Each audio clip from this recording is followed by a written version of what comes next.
Perfect!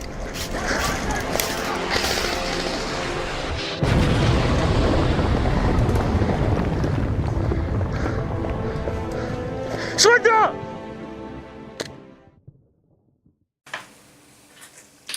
Hi there guys, so we have another review video for you today. Today I'm reviewing the G&G CM16 SRL. Yeah, SRL. Now there are three different ones of these. You've got the SRS and the SRXL, I believe. They're just one shorter than this and the other one longer than this, so this is the in-between of the two. So I'm going to get straight into this review now. Okay, so let's start by talking about the external construction of the gun. Now, most of the gun is plastic. The only metal part on the gun is the key mod handguard. The top rail is plastic. I don't know if the sights are part metal or not, I'm not sure. Even by feeling them, you know, some bits feel metal, but you know, it could just be a different type of plastic. The upper and lower receiver, both plastic. Flash hider, plastic. Stock, most guns plastic with rubber at the back. Magazine, plastic. Must say the G&G magazines are very good. Pricey, 25 quid each, but it is a very good build on the gun. The plastic around the upper body and the upper receiver and the lower receiver is quite dense. I mean, you can see around here that's just, obviously that sticks out a bit, that's quite dense, but when you feel in, you can feel there is about this much of a gap between you and the external. It's a very high quality build plastic, very sturdy, and when you pick the gun up initially you'll be surprised by the weight of it. It's not heavy, but knowing that it is plastic, you expect it to be very light. So when you pick up things like Seamers or Simers and D-Boys, things like that, they can be very light, the plastic versions, and you wouldn't believe that this was plastic to start with. But it's a very high quality build. Now, I'm going to move on in this next bit and talk about the ETU, which is the new technology. Okay, so let's talk about the ETU. The ETU is the electronic trigger unit. There are pros and cons to this now. I'll explain the pros.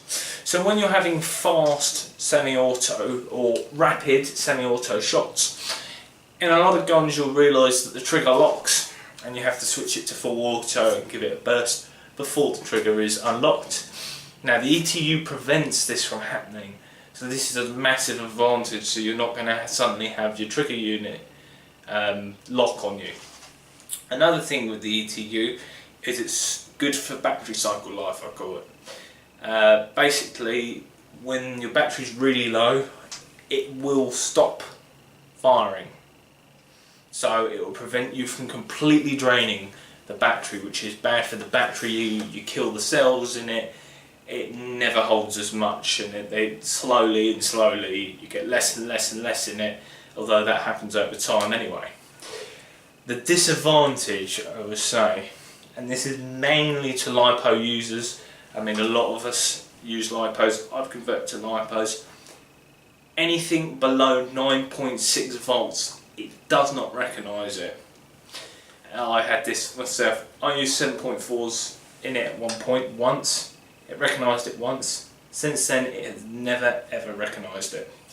So if you're gonna use a LiPo, you want to step up to 11.1. Obviously you'll have more wear and tear. So if you're not using LiPos, you might be okay, because a lot of people use 9.6 as far as I'm aware. But if you're using a LiPo at 11.1, it already has a MOSFET built in though. It's already fitted when it comes. You can program the gun to free burst through the MOSFET. I haven't done it because you know, I like my full auto and semi-auto, and there's a lot of engagements rules in the sights I play to semi-auto and automatic. So those are the pros and cons of that. Now I'm going to move on and talk about some of the other features that this gun has. Okay, so let's talk about some more of the features of this gun. The mag release is ambidextrous and is on both sides. The cocking lever which gives you access to the pop-up unit, is ambidextrous as well. But the fire selector, sorry, is not ambidextrous, which is, I always find that annoying. Where the stock is a 6-position stock. It has room for, I think they're C123 batteries. You can fit 3 of them in here, which is handy. There is plenty of battery space in this stock, and it's quite easy to get to the battery as well. There's a very approved styles like that. It's annoying with the 11-volt batteries though, because you can't find, you know, they're weird sizes. Some of them come in the boxes, some of them come in long thick sticks, but that's why my stock is adjusted to that. The next I'm going to be covering kind of a firing review, you know, an accuracy and a fire rate test on the gun. So let's talk about the shooting of the gun, the accuracy, the trigger response, the fire rate, things like that. So to show you, the trigger response isn't brilliant, if you can see, having to push it all the way back and letting it forward. It's a small motion, but if you're expecting a very good trigger response, you're not going to get it from this gun, even though it's a small thing. So, you know, so it's got a decent follow-up rate on it, but for some people are nitpicky about the trigger response. With an 11.1 volt LiPo, the fire rate is quite beefy. I would say on lower voltages, the fire rate is still quite beefy on the gun.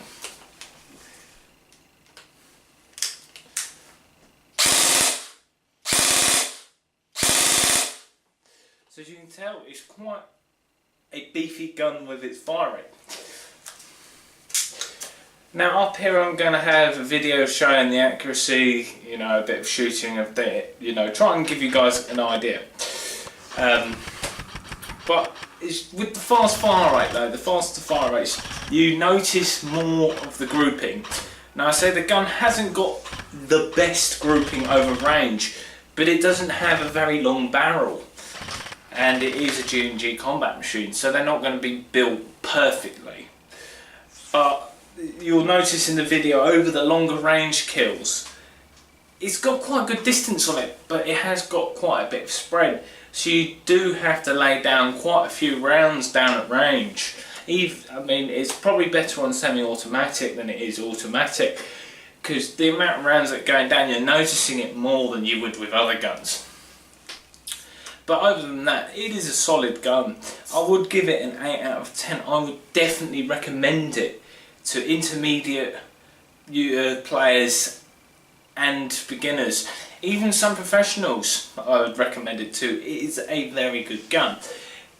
G&G is pretty simple to upgrade, I believe. I think the ETU might be a bit of a problem, but I don't know how any of that works.